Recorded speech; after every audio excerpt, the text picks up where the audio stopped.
What is going on, you guys? My name is Rayge and we are back today with a quick preparation video in regards to the upcoming Pocket Dimensions that has already been data mined and confirmed, obviously utilizing the new character trait here of Quantum.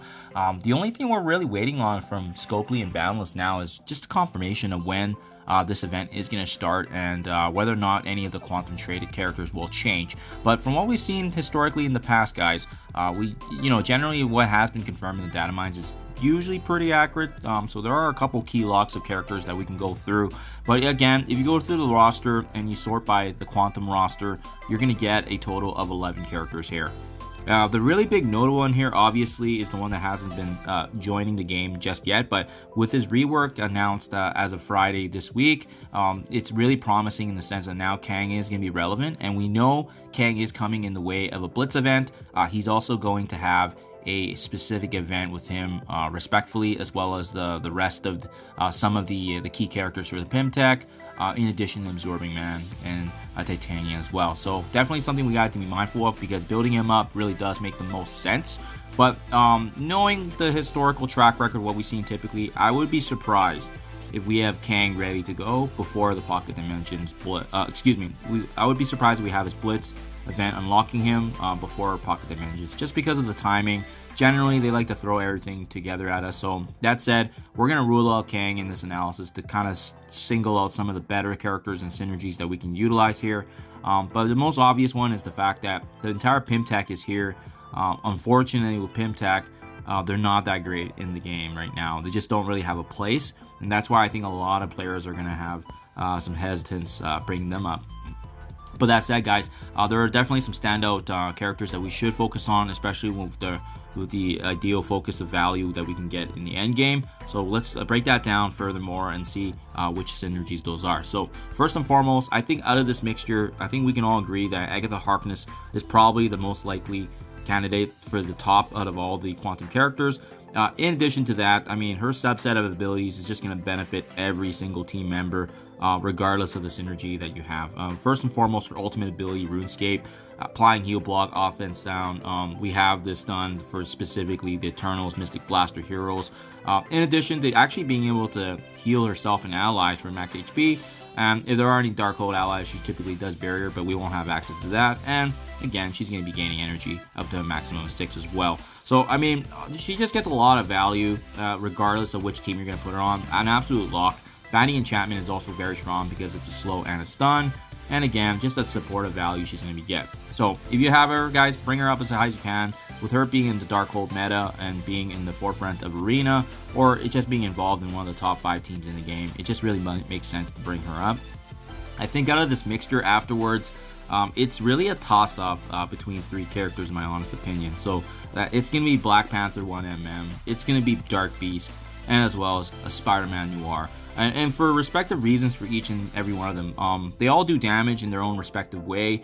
They all can inflict negative conditions as well. They all have value in the end game. So Spider-Man Noir, I mean, he doesn't really do much in terms of the other aspects of the game with the exception of Cosmic Crucible, but he makes one of the best characters in the game, Spider-Weaver, even better in Cosmic Crucible. Having him built up naturally already does make sense because we already have Spider-Weaver being required for Apocalypse, so having a handy team member like him, and we don't know, in the future they might add additional members of Tangle Web. For that reason, Spider-Man Noir does have value. Another big one and key one is Dark Beast. So similar to Agatha Harkness, he's also in a respective a Saga team, that being Death Seed, also required for Apocalypse, right? With the Death Seed team being that mutant raid meta for the Doom raids and so forth, you're naturally just going to have him built up high anyways, so bringing him in really does make sense. Unfortunately, he does lose quite a bit of his value not being in raids, but I mean, he can still apply bleeds, he can still do some decent amount of damage with a crowd controlling ability block. His special ability mainly benefits Death Seed, but I mean, he can still utilize his allies to attack and be able to utilize some extra damage there. So I still think Dark Beast is really, really good overall. Again, though, unfortunately, he loses a lot of value because he's not with any Death Seed allies and being outside of the raid, but you're going to have him naturally higher up anyway, so it makes sense to bring him in. So for me, those are really obvious locks. You know, Agatha, Dark Beast, Spider-Man Noir, And then we have to talk about Black Panther 1mm. He's going to be bringing a lot of damage. You know, with them being part of the War Dogs team, he adds value as well right now in the current season 2 of Cosmic Crucible, with him being a fellow Wakandan. So that's the reason I actually brought him up, because he was just having such great synergy with the rest of them. But you can see I've T4'd the majority of his abilities because he's actually a really good character. Obviously, he gets more value from being in the War Offense stages as well as Cosmic Crucible, but he's a strong character. He can inflict a lot of negative conditions. And as well, most of his attacks have piercing, right? So applying defense down, having piercing damage, and he's going to get a lot of value just being already involved in the end game. But as well, we can already utilize the investment in him already. And again, the last piece is the fact that he's also part of the Wakandans, which can also be utilized in the Death Scourge. So I mean, next to the Bionic Avenger. So those 4 really do make sense, guys. And then I think afterwards, it's really going to be dependent on if you have Kang unlocked. If you have a key character like Spider-Woman actually unlocked, I actually haven't had a use for A-Force yet, but I know, thankfully, Spider-Woman is actually probably the best character in the A-Force out of all the respective members. So I mean, you would be building up a key member part of that team. They can also be utilizing the Pestilence Scourge as well to unlock Morgan Le Fay. But I mean, as you can see, the reason that she's still level 1 is because I just really haven't had a need for using A-Force or Spider-Woman. But she's got some really good abilities, and I think what's more notable about her is that, respectfully, for her abilities on any team, she can actually lower the accuracy of all enemies if they do have offense down. So just keep that in mind. We're going to be inflicting a lot of negative conditions with these key team members, so that's not going to be an issue whatsoever. And then after that, guys, I have to give an honorable mention to Ghost, because without a doubt, Ghost is actually the best Pym Tech Quantum character out of this mixture. I mean, I used her up until Dark Dimension 4, and she just provided a lot of value in terms of her negative condition, her Quantum Explosion, being able to attack all enemies. That's percentage based. Anytime you have a percentage based attack, that's extremely useful in Dark Dimension. Especially, you can see it's unavoidable and it can't be blocked.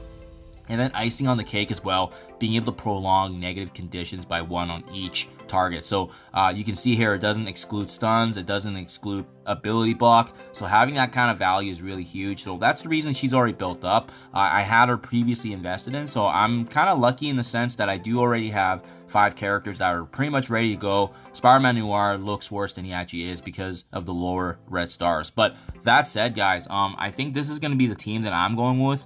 Other than that, I mean, if you guys do have Pym Tech built up, I don't think they're not going to be as effective. It's just the fact that you're going to have to invest in a team that doesn't really have a place right now in the game. Now, I will say, though, typically with what we've seen from releases of movies with the MCU tied back to Scopely, generally there have been reworks in the past. So, I mean, is it possible that we can see an Ant-Man, Stature, Wasp, and Ghost rework in the next coming weeks? Absolutely, I can definitely see it being possible.